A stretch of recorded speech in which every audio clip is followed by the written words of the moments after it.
दोस्तों आज हम पढ़ने वाले क्लास 12 यूपी बोर्ड का हिंदी का एक बहुत ही प्यारा चैप्टर जिसका नाम है प्रगति के मानदंड, जिसके लेखक पंडित दीनदयाल उपाध्याय जी है।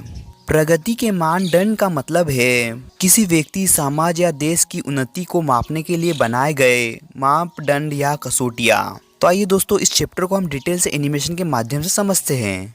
हर इंसान जब पैदा होता है तो उसकी देखभाल, पढ़ाई लिखाई और आगे चलकर उसे काबिल बनाना समाज की जिम्मेदारी है, ताकि वो बड़ा होकर खुद का गुजारा कर सके और समाज में भी अपना योगदान दे पाए।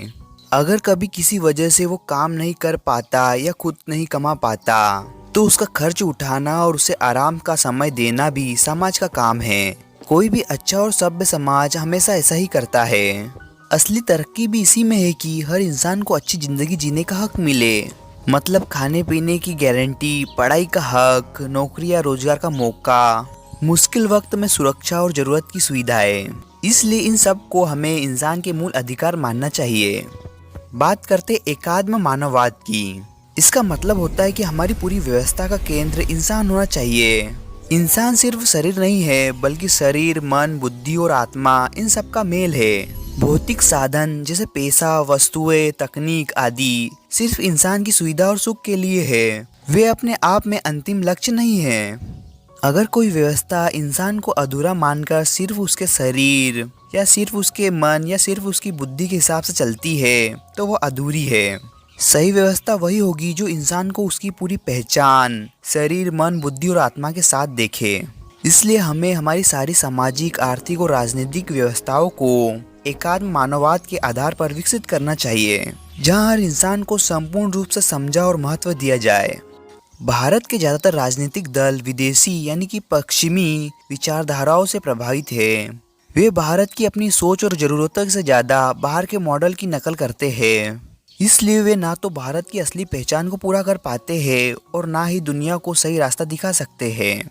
कुछ दल ऐसे भी है जो भारतीय संस्कृति की बात करते हैं, लेकिन वे इसे सनातन कहकर पुरानी रूढ़ियों और गलत परंपराओं जैसे जातिवाद, छुआछूत, दहेज, मृत्यु भोज, स्त्रीहीनता का ही समर्थन करते हैं। असल में ये बुराइयां भारतीय संस्कृति का हिस्सा नहीं है, बल्कि समाज के रोग है। हमारे कई महापुरुषों ने इन कुरीतियों से लड़ाई की है। आज हमारी कई आर्थिक और सामाजिक व्यवस्थाएं या तो पुरानी आदतों में चिपकी हुई है या विदेशी शासन और उसके दबाव के समय अपनाई गई है। इन्हें भारतीय संस्कृति के नाम पर ढोना ठीक नहीं है।